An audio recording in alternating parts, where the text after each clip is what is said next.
Welcome, ladies and gentlemen, to another Hogwarts Legacy video, and alongside a massive amount of new information that has just been released, in Hogwarts Legacy, you could be going to Azkaban.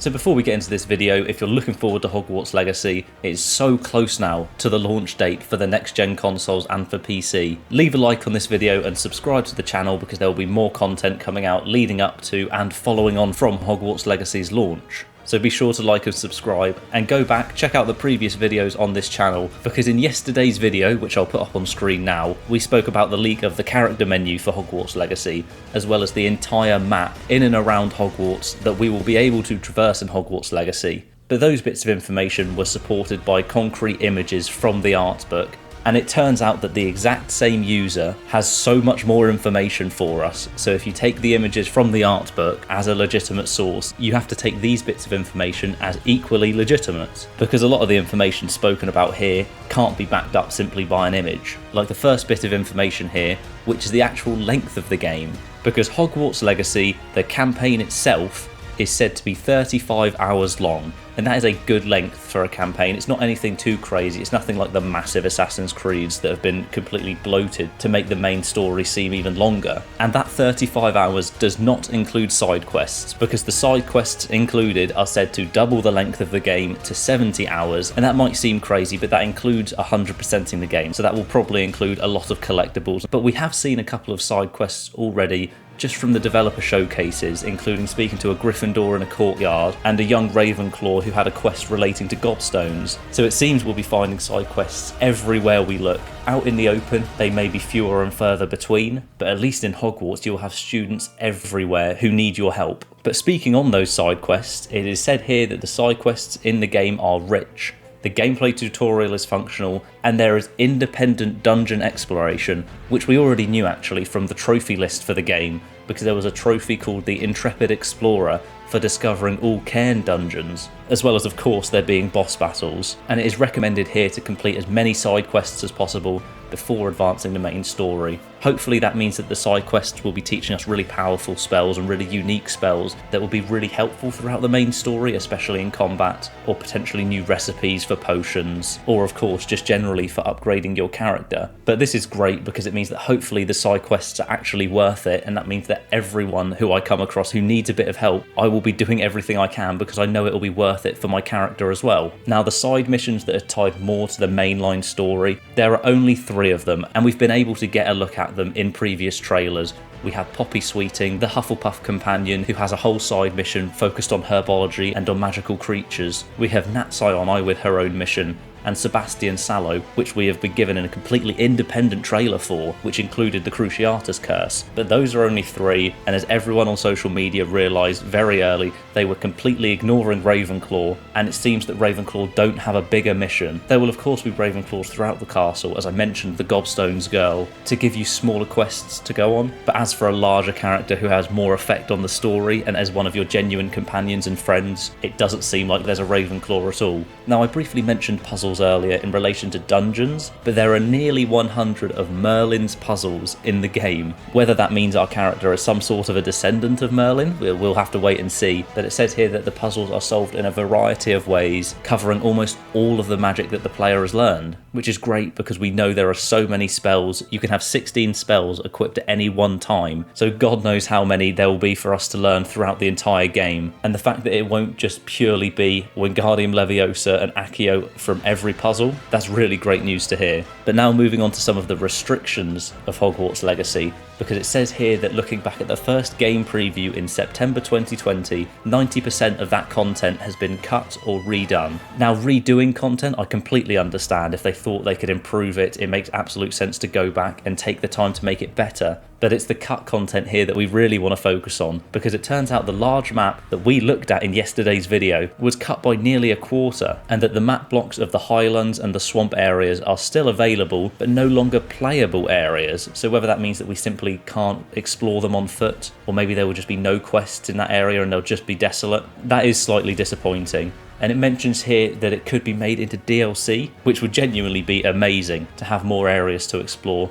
I'm not saying they have to go Witcher 3 and go blood and wine with one of the greatest DLCs ever, but to have more content come out after the single player game has completely launched would be amazing. And the greatest thing they could possibly do to make into DLC is, of course, Quidditch. And it says here that Quidditch was intended to be included and support all 4 Quidditch positions. So you could have just been a seeker, you could have been the chaser, the keeper, the beater, but after just a year of development, it was abandoned. So really, I understand with what we've seen of flying, how it would have been a lot more difficult to translate that into a Quidditch game, but potentially they just stopped developing the flying to be quite as nimble and agile because they knew that they were no longer making a Quidditch game. So I've got very mixed emotions on this. From the developer's point of view, I'm actually very happy that they were intending to include it in the first place and that it just couldn't be made into this game in time. I appreciate that they had all of the best intentions for this game and there were just some limitations, but if there was any chance, if this game sells incredibly well, for those developers to go back and pick up on a year of development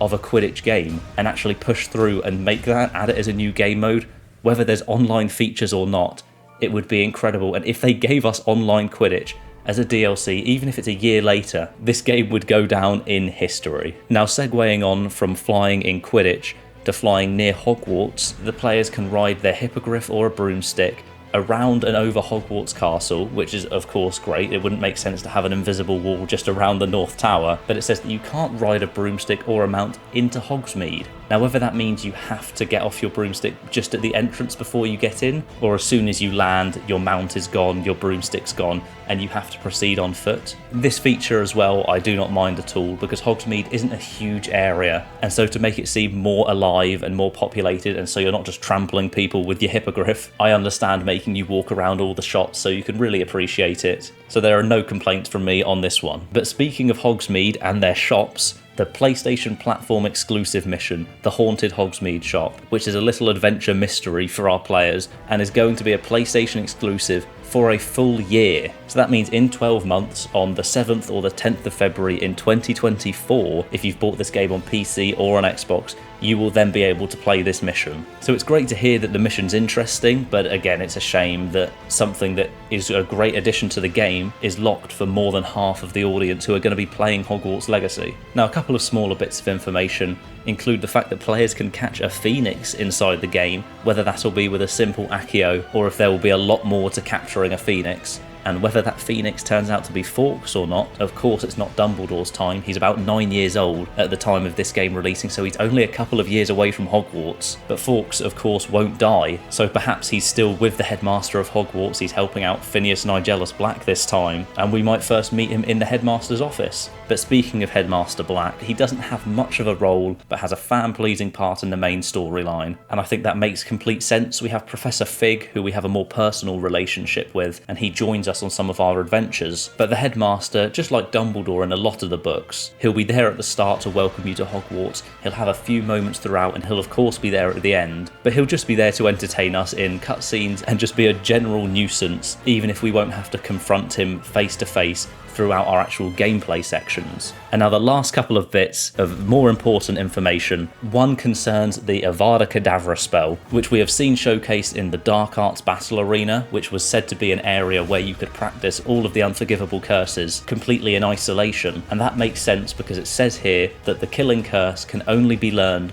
from a side mission after completing the main storyline at a very late stage in the game. And once again, this makes a lot of sense. Our character is coming into this world trying to learn as much magic as possible right from the start. They're really behind compared to other students. It doesn't make sense for them after 10 minutes of gameplay, suddenly you know how to cast the killing curse. However, it does completely open the door for multiple playthroughs, because I could play through this first one as a Ravenclaw, not go around killing people or maiming people with Crucio, and then I can learn the spell, then go back and play the game as a Slytherin and just kill everyone. It would be very difficult for crafting your campaign when your character can kill anyone they like before they've even gone through any sort of a character arc or learnt their lesson. So having it be a later feature in the game, hopefully along with the Deathly Hallows at some point, makes complete sense. And finally, the most exciting thing for at least students of one house, because students from a certain house will be able to visit Azkaban. It says here that different houses will have different progressions on individual main quests,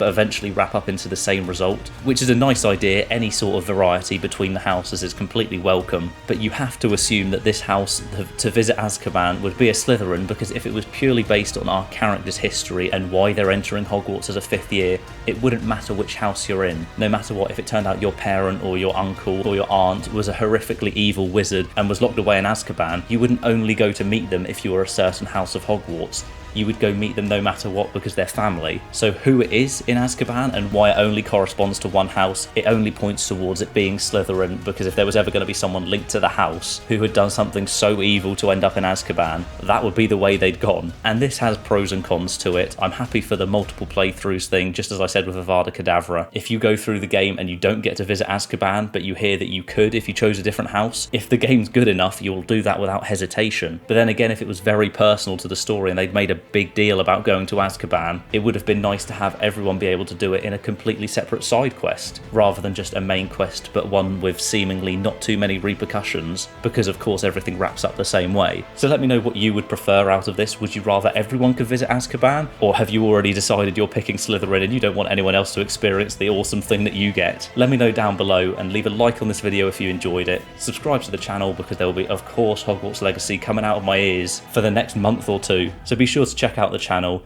Thank you very much for watching this video. I hope you enjoyed this one, and hopefully I will see you next time.